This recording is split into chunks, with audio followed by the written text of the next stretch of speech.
I'm going to walk you through an activity that I like to do with my 6th grade students. I'm taking you into a book poster. That's what we're going to create today, a book poster. This activity will combine graphic design principles and a love of literacy and hopefully fuel that passion for reading in your school or learning community. So let me show you, first of all, some of what I use on Google Classroom. This is what students would see. Here is some success criteria. Students will need to include their name, the book cover, the author's name and title, the author's face, images, and a key quote, either quoted from the book or a quote by the student. And you may want to modify that, but I thought that was kind of a nice choice. Some design principles to consider. Do your font choices make your poster attractive and easy to read? Is there adequate contrast between your text and the background? Does the poster feel strategically balanced? And do your colors communicate what you want them to? So as I get into this morning, hopefully I will be doing all of those things. This is the finished product. This is kind of what we are looking for. And again, my sense of design is still developing. So critique away, I will not be offended. But I've got, I believe, all of those things: title, book cover, a quote, picture of the author, and so on. These are some books that I really enjoyed as a child. We've got Hardy Boys on the left and The Call of the Wild on the right. So let's get into Canva. I'm going to share my screen here momentarily, and let me know. Hop into the comments and let me know if this is something that you've tried with your students or maybe a version like it. We are at canva.com and I see the YouTube thumbnail button right here. That's because I use that canvas a lot. But if you were starting from scratch, you would actually type YouTube thumbnail up here in the white box and you'll see YouTube thumbnail up here. And that's what I like to use often as a canvas size because I know it's going to show up really well in computer screens and TV screens. So for the purposes of this live stream, I'm going to use this canvas size, and that's going to be a little bit different than the two posters that I showed you. So I am going to base my book poster on a book that I have often said is the most influential for me, or the most impactful for me, and that is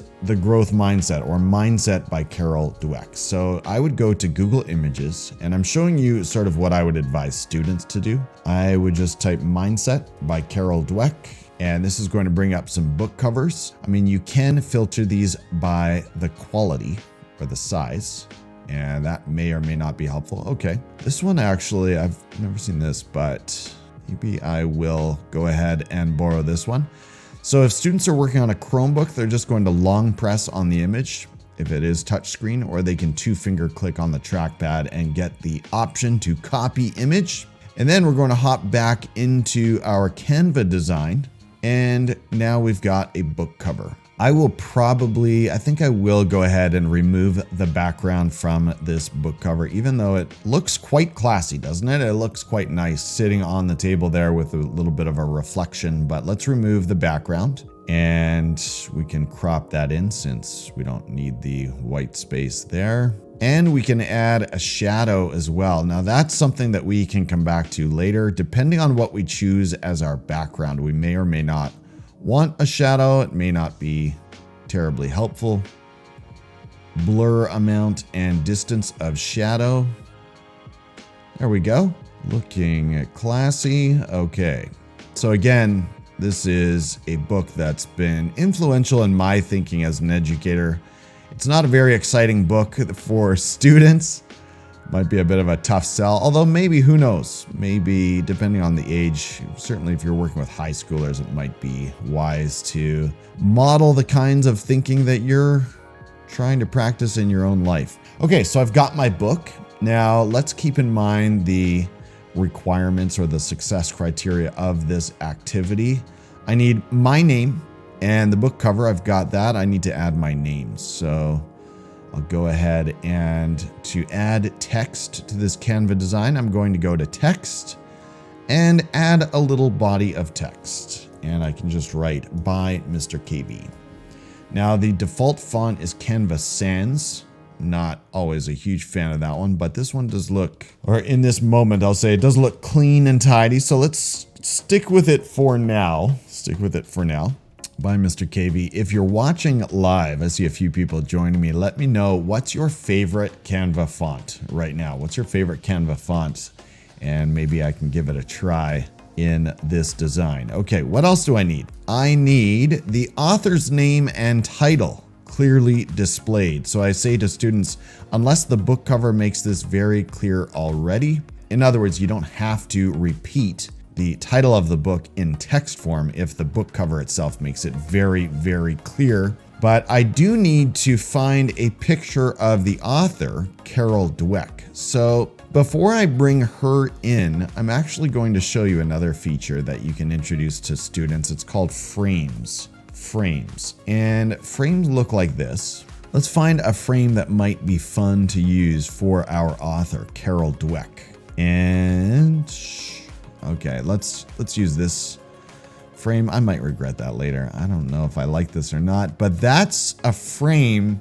And the beauty of frames, the power of frames, my friends, is that when I drop a photo here, it's going to instantly just pop into place and take the shape of that frame. So now I'm going to go back to Google Images and let's look for Carol Dweck. Now, she is not a big social media person. It's good to go over here to Tools and filter by size. And we do that so that we get high quality images. This one is good, although her head, yeah, it's not bad, but her head is cut off, and that's no good when we're dealing with design. So let's go back over here. I copied the image. I'm going to hit Command V on a Mac or Control V on a Chromebook or PC. And now that is looking weird because it's a white background. You need a bit of a background so you can actually see. Okay, I'm going to say light blue textured background. Whoopsie. Change that to all. Light blue textured background. And, oh, I don't want videos. Let's go to graphics. Okay, what about this? Will this work? Now, I know I'm still developing in design because I tend to choose backgrounds that are way too noisy and loud and cluttered, but there we go. So we've got the author. Now, as I suspected, friends, I really don't like that frame. I have to change it. I'm sorry, I have to change it. I'm going to type frames again. I don't know why I chose that one. Sorry, Carol, you are going bye-bye for a moment. And let's bring in this one. It's a little bit, I know it's a bit of a blob, but it's going to give the impression of just chill, relaxed. There she is. And that's why I love frames. Now notice it cuts off her head. We can double click the image here and bring her head more properly into the frame. Okay. So then I would suggest to students that they add a label. Now I'm already wondering, is my background too dark, too heavy? Because what I've done is I've used a really dark color here. Let's go for something a little lighter. And we can always change the transparency of what I have, by the way, and just sort of dial that way back. But I'm going to go for something a little more sophisticated, you know. Let's try this, sort of a crumpled paper look. That's what I would call that. Hit position and send your background to the back.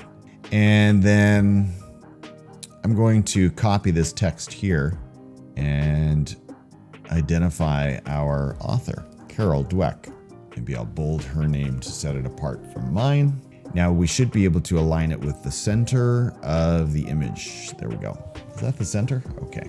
All right, what else do I need? Let's go back to our success criteria. Images that reinforce major themes from the story. Uh-oh, I did not plan for this. So what's an image that would reinforce the idea of growth mindset? I am going to go, you know where my mind goes on this is riding a bike. So let's go with riding a bike. Now we can use graphics. We can use photos. I think I prefer a photo because that one image was so perfect. And hopefully that won't hurt the rating of this video on YouTube As I said earlier, YouTube is not a huge fan of children appearing in YouTube videos.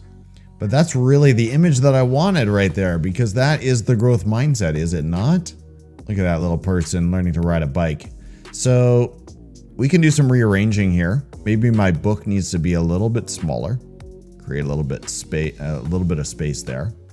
And that's kind of neat. Put the bike rider right over top of the book cover.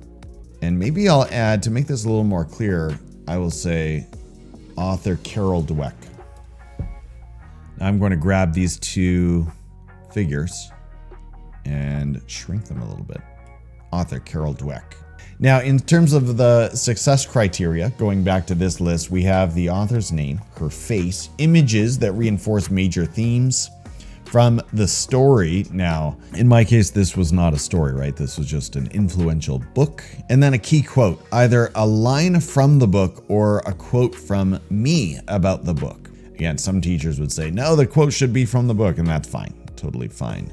Let's see. I will add a quote. By the way, let's see if we can insert a little bit of shadow around the bike rider and someone who appears to be Dad.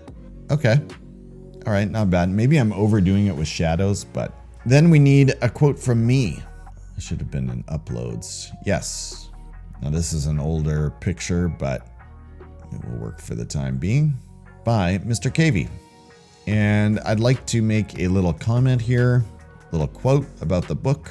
And I'm running out of room, so I may need to rearrange some figures here. What can I do? Let's close this. And maybe I will resize these figures a little bit just to create some breathing room. Hopefully the learning to ride a bike, the reason that's such a powerful growth mindset metaphor is because we fall off the bike, sometimes many times as we're learning to ride, but that doesn't mean we give up, right? We keep at it. We don't say, oh, I'm a terrible bike rider immediately and then give up. Okay, so I'm going to add a quote, and students love cartoons, so something I will sometimes recommend is that you put your comment or quote in a speech bubble. So to get that, we're going to go to Elements and type cartoon bubble, and we'll get some graphics. Now it calls these photos. That's funny. These are not photos, Canva. Let's go to graphics. And what do I tell teachers? I tell teachers and educators on my podcast and elsewhere that this book transformed not just my practice, but my life. That is not overstating it, friends. So I'll start with the text and then I'll change the font after. This book completely transformed, completely is maybe overstating it, transformed my work and my whole life. Then we need to do some resizing, right? And then we need to bring the quote into the cartoon bubble. This book transformed my work and my whole life. Really true. If you haven't read it, why haven't you? It's a great book. Resizing the quote a little bit. Now I can make my finger be behind. Yeah, I guess that makes sense. I can make put my finger behind the speech bubble or in front of it. I like to put it in front there. This book transformed my whole life. There. I still don't like the background, my choice of background here. It's not really my favorite color. Let's see what we get for textured backgrounds. Now, you have to be careful as a creator, and the same thing is true for students, that we can all get stuck in sort of a bottomless pit of design choices. And we all know the student who, instead of doing the activity, actually spends 30 minutes exploring backgrounds. So we don't want to encourage that kind of behavior. And we want to model decisiveness, right? And just choosing quickly, making a quick choice. I like to align this background so that it's centered. Now students, younger students like grade 5 or grade 6, 5th or 6th grade will panic when their image disappears behind the background. But again, we can just send it to background like that. Okay. Friends, not bad actually. That is the background I needed. So we have name, book cover, author's name and title, author's face, images, key quote, and then design principles. Do my font choices make my poster attractive and easy to read? Well, I think so. I wonder, friends, if I need to make a bigger deal of the title of the book. Like right now, it's not clear that this poster is about the book, is it? So let's make the bike rider a little smaller. Yeah, the book needs to be boom, right? Because this is a poster about the book. It's not about the, okay, let's try to do some rearranging here. So what if we put Carol down here? Now, it's going to be a little bit awkward with the bottom of my body is going to be cut off. That might be okay. It looks like I'm making a mess of things, but we will save it. I hope we can save it. I'm grouping those images together. Oh, what if we go, no, it's getting too cluttered and messy. Author, Carol Dweck. We badly need to crop out my chair here. I don't like, see the straight line at the bottom of my figure? I don't like doing that in the middle of the image, the middle of the poster. So I know this is a little chaotic, but thank you for joining me here. I hope this is inspiring you or giving you some ideas about your own design projects. So I think that picture of me has to stay at the bottom of the page. Now Canva gives me some little guidelines there. Did you see those red lines pop up? That's telling me where it's ideal to keep my content if I can. And then let's move the bike rider right up here. Now, as I zoom out, is it clear that this poster is about the book? I think so. I think it is. This book transformed my work and my whole life. Okay, and I feel like I need to explain why this picture of the bike rider is here, don't I? Need to give that some context. So I actually have a Google Doc filled with quotes from this book. I'm not going to take you into my Google Drive though right now. So I'll say great quotes from Mindset by Carol Dweck. And I'm hoping to find a good quote that would connect with the idea of learning to ride a bike. I'm not going to sign into Goodreads right now, although by the way, if you're not in Goodreads, why aren't you? Okay, this is maybe not a perfect quote, but it's going to work. So I'm going to copy that and I'm going to hop back into my design and I'm going to drop the quote in here. Now, my fear right now is that I'm making my poster really cluttered and messy. No matter what your ability is, effort is what ignites that ability and turns it into accomplishment. What size is this font here? 23. It's nice to be consistent if you can. Clearly, I'm going to need to move these words around a little bit. Let's move Carol down here for now. I'm not sure where to put Carol. Okay, I think this makes, gives the picture of the bike rider a little more context. So we just need to find a home for Carol. Maybe, I know what we can do. Friends, I know what we can do. I'm going to get rid of the frame. The frame was a good idea, Tim. Not bad, but it's not going to fit anymore. I'm just going to put Carol. There's a quote by Bill Gates on the cover. For some people, I know that would be a turnoff. He's mysteriously become a polarizing figure in the last 5 years. But let's put Carol, just put her right here. There she is. I think that was the missing piece. It's just sort of slide her in there. She's the author. I can even add that label if I want to. Oh, you know what? I can also, sometimes students love arrows, right? You can just draw a nice little arrow from Carol or from author to Carol. Made the arrow red. Carol Dweck. Now, I don't like the clash between that red and the purple on the book. So let's see if I can grab the same. It's not giving it to me. So I'll have to hand pick it. That's a little better. Okay, let's zoom out and take a look at this. This took a little longer than I expected, but thanks for sticking around. If you are watching me build this in real time, That's been fun. Too close to the margin. Something I tell my intermediate and middle school students too, in terms of design, and let's go full screen on this for a moment. In terms of design, don't cram your poster. Don't feel like you have to cram every square inch of your poster full of content and images, right? You want your poster to breathe. That's one of the design principles. In fact, I need to go back to the design principles here before I wrap this up. The success criteria. So do your font choices make your poster attractive and easy to read? Is there adequate contrast between your text and the background? Does the poster feel strategically balanced? Do your colors communicate what you want them to? So I would say yes, yes, yes, and yes.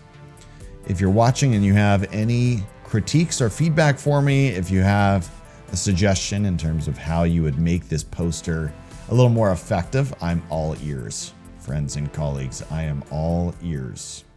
That was a quick look at, that was a look at how to build a book poster in Canva using some of Canva's basic design tools. That's an activity that I think, as I said at the very top, I think it's really valuable both from a graphic design perspective for your 6th graders or middle schoolers, and to fuel the love of literacy and book reading in your school or learning community. So I hope you found that helpful. I hope there were some ideas there that you could take into your own context. Thank you for joining me, and I hope you'll subscribe to the channel for more videos like this. And take care, educator. Take care, colleagues. Share an encouraging message with someone around you who's putting in that time, and let's add fuel to the fire and keep more teachers in our buildings. All right, take care, teachers, and I'll catch you in the next video. Bye-bye.